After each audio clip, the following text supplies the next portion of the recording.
naona ni wachezaji dhaifu. Lakini mimi binafsi nasema wale waliokuepo Simba Zanzibar, wale wanatosha kabisa kumwadhibu Yanga. Sina shida na hilo kabisa. Jabili, mambo ni aje ndugu yangu? Fresh, habari za leo?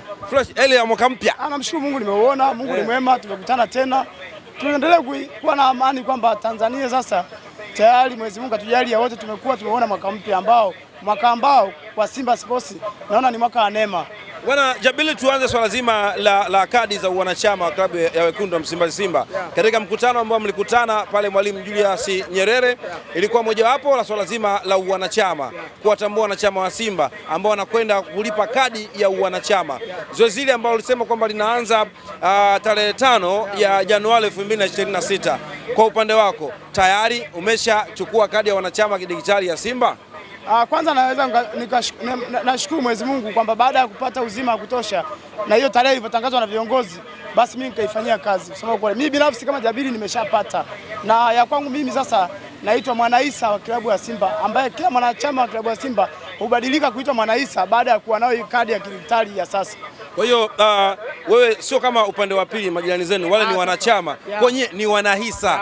Yani mimi hapa naitwa Mwanaisa wa klabu ya Simba. Soko la hisa linanijua na hisa yangu moja. Soko la hisa linakujua na una hisa yako moja tayari, ambao nimepandikiza kwa idadi kwa gharama 3,500,000. Kwa hivi ningeweza sikia upande wa pili, kwani wewe ulivyosikia ili kuwa mwanachama wa Yanga wao wanatoa shilingi ngapi? Bure tu, unajitolea tu. Ni miguu yako tukwenda pale Jangwani kwa klabu yao na kwenda kuwaambia nahitaji kuwa mwanachama, unapewa tu. Kwa hiyo hata mimi naweza nikatoka hapa nikaenda Jangwani pale nikawa mwanachama wa Yanga. Unapewa tu. Kwanza nikurudishe nyuma hata kwenye ile ya Yanga ile zile sherehe za Yanga zile za Yanga Day. Sasa alitokea mwanachama mmoja pale akapewa tu, ambaye alikuwa makamu wa rais wa Tanzania. Si alipewa siku ile tu pale litoka tu akapewa fasi akafuatiliwa. Kwa hiyo hata wewe ukiamua ukienda pale Jangwani ukikutana na sekretari ya klabu ya Yanga unaelekeza baba, mimi nataka kuwa mwana Yanga, unapewa. Na kama hivi ninavyokuambia, kuna mwanachama kahama Simba kaenda Yanga na amempa kadi. Ngoja, kuna mwanachama kahama Simba kaenda Yanga. Huyu ambaye hapa katikati walikuwa wanamwambia aondoke. Huyu ambaye atakumfukuza kwa sababu alijua kabisa kwamba kule Yanga hakuna washabiki wa Yanga na wanachama wa Yanga anaweza kutumia fursa. Sasa akajiona wana Simba huku tuko wengi tunatumia fursa. Bora niende kajipenyeze pale ili nitumie fursa. Ndio maana baada ya kufika tu wakampa kadi, tayari akatangaza siyo umoja wa washabiki Tanzania kuungana Simba na Yanga umeiona wapi duniani. Lakini akaja nayo. Sasa baadhi ya wanachama wa Yanga wakastuka. Wakaona huyu jamaa kumbe kaja kutupiga. Kuna watu wengine wanasema kwamba hapo unamzungumzia Meja, kwamba Meja anatumika pia kwa upande wa Simba kuingia ndani kuwa kama jasusi. Sasa inategemea kwa uwezo wako uliokuwa nao kumjua huyo mtu uliyomtaja jina. Mimi sijamtaja jina, bali ni mwanachama ambaye tayari hizo staili amezifanya, na mpaka sasa hivi ninavyokuambia kashushwa baada ya wanachama wa Yanga kushtuka, wamemweka kitimoto. Kwa hiyo sasa hivi wanamweka katika angalizo kubwa asiwe na kuupuka, ametulia sasa hivi. Kwa mantiki hiyo, endapo Yanga wamemkataa, nyewe mko tayari kumpokea kama akiwa na vigezo vya kutoa shilingi 350,000 kuwa mwanahisa wa klabu ya Simba. Sahihi, na hii wanachama wa klabu ya Simba na washabiki tuache kulalamika, tukafanya vitendo, sababu viongozi ambao tulikuwa tunalalamikia hii fursa wameikalia, sasa wameiachia, iko wazi. Ni sisi wenyewe sasa kwenda katika zile ofisi za Simba na kuchukua utaratibu kuufuata. Mimi Jabili nimeufuata utaratibu mpaka nimeipata, mpaka sasa hivi najivunia. Na ile kadi ya klabu ya Simba ambayo ni hisa moja inaruhusiwa kulisiwa kwa mwanao. Yaani mimi naruhusiwa kumlisisha mwanangu ile hisa. Sio kama kadi ya zamani kwamba ukishakuwa nayo basi ukifariki wewe ndio inarudishwa tena ile namba. Sasa hivi Mungu akikuchukua ile kadi yangu mimi mwanangu anailisi. Umeona?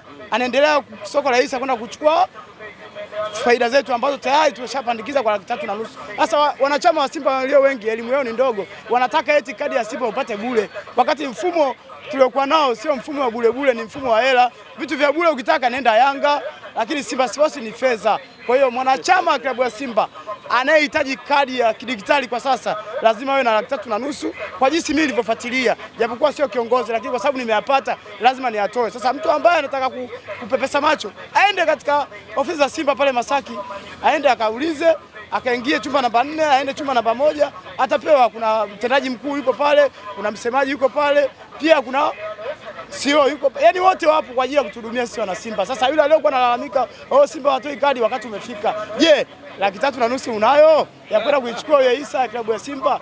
Fanya kazi kwanza ndio ufuatilie kadi ya Simba. Kadi ya Simba ni gharama na ni heshima, kwa sababu mpaka FIFA anatujua, CAF anatujua na TFF anatujua. Lakini angalia wanachama wa Yanga hawajulikani kififa, kwa sababu wao kadi zao wanapeana kwa mtindo wa ghafla tu, ukiamua ukibadilika unapewa. Kwa hiyo hilo ndio ninaweza kutoa elimu kwa wenzangu ambao bado hawana ile kadi wa klabu ya Simba. Twendeni tukachukue hisa, twendeni tukatoe zile fedha.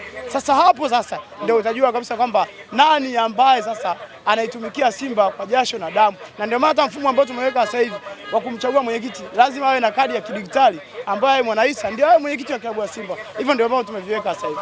Bwana, tumeona katika mitandao mbalimbali ya kijamii likitajwa jina la Ahmed Ally, akitajwa Babla Gonzalez kuwa miongoni mwa watu ambao inawezekana wanaweza wakawania nafasi ya mwenyekiti wa klabu ya Simba. Kumbuke kwamba mwaka huu mnakwenda katika kinyang'anyiro cha kuchagua mwenyekiti wa klabu ya wekundu wa Msimbazi Simba.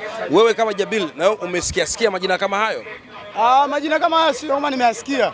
Sisi matawi yote ya mkoa wa Dar es Salaam na mikoani tayari tushapendekeza chaguo letu baada ya kukutana na wale ambao watakuja kuchukua fomu, na huyo mtu ambaye tumeamua kumpendekeza tumepanga sisi washabiki na wanachama wa klabu ya Simba kupitia hatua ngazi ya matawi tukachange hela zetu sisi tukamchukulie fomu. Mimi nakuuliza watu wawili, una Muina Seif Kaduguda, una Murtaza Mangungu, una Babla Gonzalez.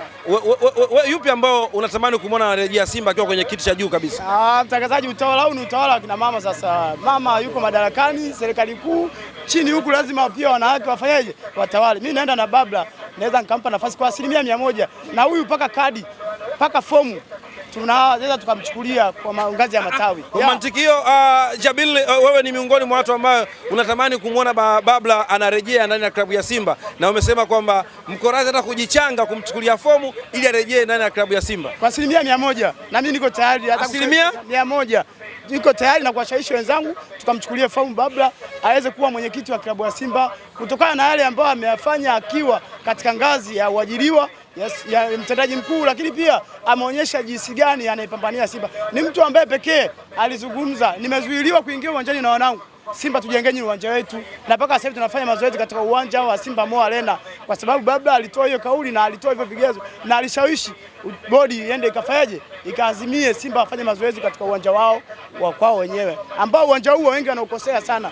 Ule uwanja unaitwa Simba Mo Arena kwa sababu kila jina ina maana yake.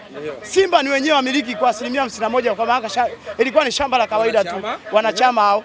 Mo maana yake alikuja kuishawishi, si ndio? Maana yake wanachama ili ugeuke uwanja wa mazoezi sasa kwa ajili ya mpira ni Mo Dewji, tukampa heshima Mo Arena. Michezo ina mbalimbali, kwa hata Mwakinyo akitaka kupigana pale mashindano yake ya kimataifa tunampeleka pale. Huwezi kumtaja bondia mwingine zaidi ya Mwakinyo, lazima umtaje Mwakinyo kwa sababu yeye anapigana mashindano ya kimataifa na ndio bondia namba 1 Afrika, katangazwa juzi. Kwa hiyo wasio kaona tunamfanyia promo kutokana na ule uwezo wake na vile ambavyo amejiweka yeye. Watu wapige kelele zao, lakini Mwakinyo ni namba 1. Namba 1 kwa sababu kaonyesha na tayari Afrika imezungumza. Kwa hiyo akihitaji kupigana ngumi tunaenda tofauti na kule Chamanzi kule akuruhusi ngumi kule. Ni Azam Complex, lakini huku ni Simba Mo Arena. Kwa ile arena michezo ina mbalimbali. Kwa siku utasikia kusikia bwana kule Bunju kwenye uwanja wa Simba kuna ngumi zinapigwa kule, Mwakinyo anapiga kule, tunaenda tunajazana katika uwanja wa Simba. Unapoingia unakutana picha ya mnyama kubwa ambayo inaangalia katika uwanja, tofauti na vilabu vingine ambavyo havina hata uwanja. Mfano Yanga Afrika hata uwanja wa mazoezi wa kwake hana, wakati ndio yeye ambaye ameanza kufanya kuanzishwa. Kwa hivyo ndio ninavyoviona na ninavyoweza kuambia washabiki wa Simba, tuvumilie, tuheshimu uongozi wetu wa sasa uliokuwepo, lakini pia tumheshimu tajiri kwa 100%. Tajiri hanunuliwi, tajiri anaingia katika programu ya maisha yako wewe, mtu ambaye bado hujawa tajiri. Kwa hiyo tumheshimu Mo Dewji na atatuheshimu na yeye, lakini pia tumlinganie na tumlinde sisi wanachama wa Simba ili tufike nchi ya ahadi tukiwa na tajiri namba 1 Afrika kwa ngazi ya vijana, Mo Dewji Tanzania. Jabil, kesho mna mchezo mgumu kwelikweli katika michuano ya Mapinduzi dhidi ya Waokamikate Azam FC. Katika mchezo wa ligi kuu mlipoteza katika dakika za jioni magoli 2-1. Mnakwenda kucheza na Azam, utakuwa ni mchezo namna gani kwenu na katika fainali za michuano ya Mapinduzi? Asante sana, na nichukua nafasi hii kuelimisha na baadhi ya watu. Waandishi wa habari wengi wakioja na kuambia kwenye ligi mlifungwa na huku Mapinduzi za kuaje, lakini ukae ukijua hapo ya mechi ya ligi ambayo anaingia nayo mwalimu na tunaingia nayo washabiki ni tofauti. Ila ni ligi kuu ya Tanzania Bara LBC. Haya ni mashindano ya Mapinduzi. Yaani kuna tofauti. Hii ni ligi kuu, maana yake ligi ni marathon ndio ndefu. Mashindano ni machache. Iweje sasa ukachukua approach ya ligi ukaileta huko? Ni ngumu sana. Kwa hiyo mimi nina imani kwamba kwenye mashindano haya ya Mapinduzi mbele ya Rais Mwinyi, nina imani kabisa Simba ni wakati wako wa kwenda kufanya vizuri. Kwa hiyo Azam atatusamehe na Azam anajua kabisa kwamba hawezi akafikia hatua akamtambia Simba kwenye kumfunga kwenye pichi. Kwa mimi nina imani kabisa kwa mwalimu yule tuliokuwa naye sasa na wachezaji wale ambao tunao kule sasa Zanzibar. Mimi nina imani kabisa Azam kesho namfunga na naingia hatua ya fainali. Namsubiria sasa Shangazi na mjomba. Hawa wawili ambao watacheza kesho. Nani mjomba, nani shangazi? Mjomba ni Singida Black Star. Shangazi ni Yanga. Yaani hiyo ifichiki. Shangazi na mjomba nani mkubwa? Mkubwa ni Shangazi. Ndio anaanza kuzaliwa. Alafu mjomba ndio anafuata. Kwa hiyo ndio maana nimeweka katika katalogi hiyo. Watu wasituelewe vibaya. Tuko katika ngazi ya nini? Ya michezo na kuchagiza dabi iwe kubwa. Kwa mantiki hiyo, Jabir, mchezo dhidi ya Waoka Mikate mnakwenda kupata matokeo, mnakwenda fainali. Baada ya fainali mnamtaka Dar es Salaam Young African ili mkate kiu yenu. Binafsi mimi namhitaji sana. Kama kuna shabiki wengine wa Simba wanamhitaji, mimi binafsi namhitaji sana Yanga. Kwa sababu mwaka huu toka umeanza sijaweza kumfunga. Si ndio maana yake?